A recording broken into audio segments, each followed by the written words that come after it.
Hi, I'm Helen Labate, Head of Services at ORX, and I'm joined by Nikki Truss-West, who will be leading the ORX Cyber Service going forward. The purpose of this short video is to discuss the recent North American Cyber Forum we held in New York the week before last and provide some of the key takeaways from the sessions. And before we do that, I'd just like to thank the almost 30 participants that attended from 20 plus global banks and insurers. For me, it was an exciting day in that this is the first time we've been able to get the North American members of the cyber community together face to face since we launched the ORX Cyber just before the pandemic started. So it was great to meet some of the subscribers face to face and give an opportunity for subscribers to meet each other.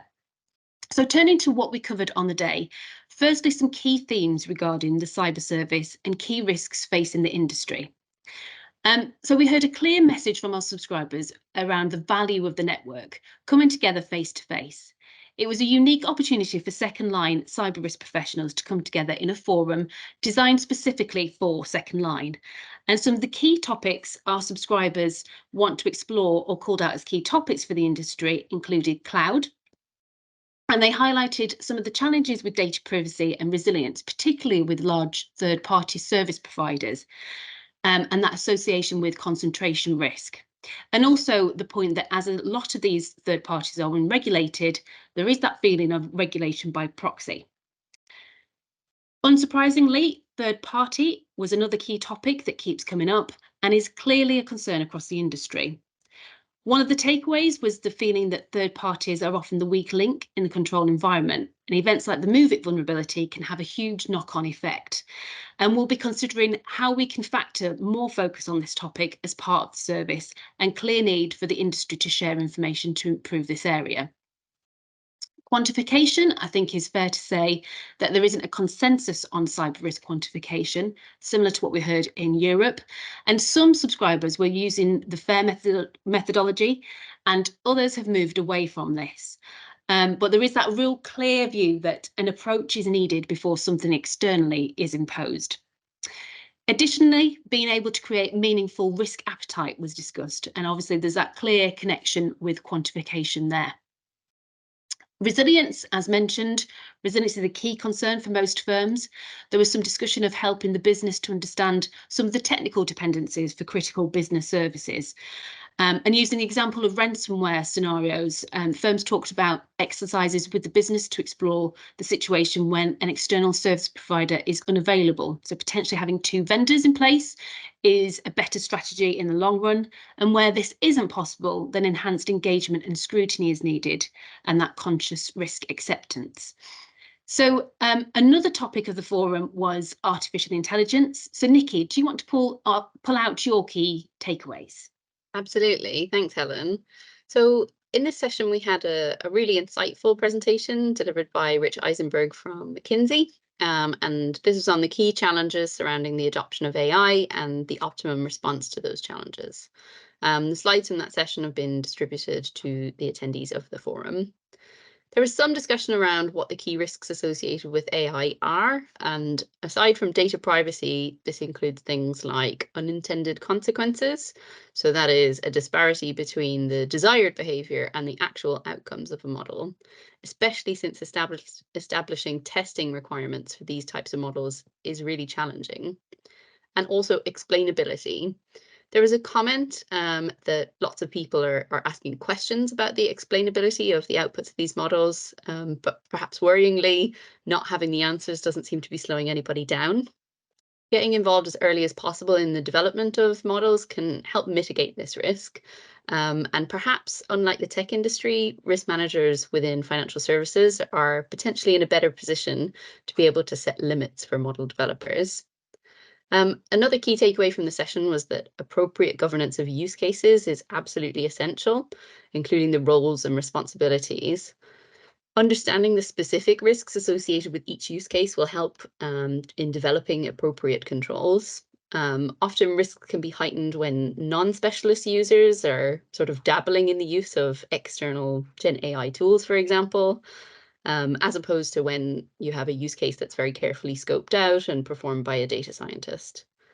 There are external tools available to help organizations control access to those types of external Gen AI tools. rather than trying to access or to manage access manually, especially given that there are new tools appearing every day.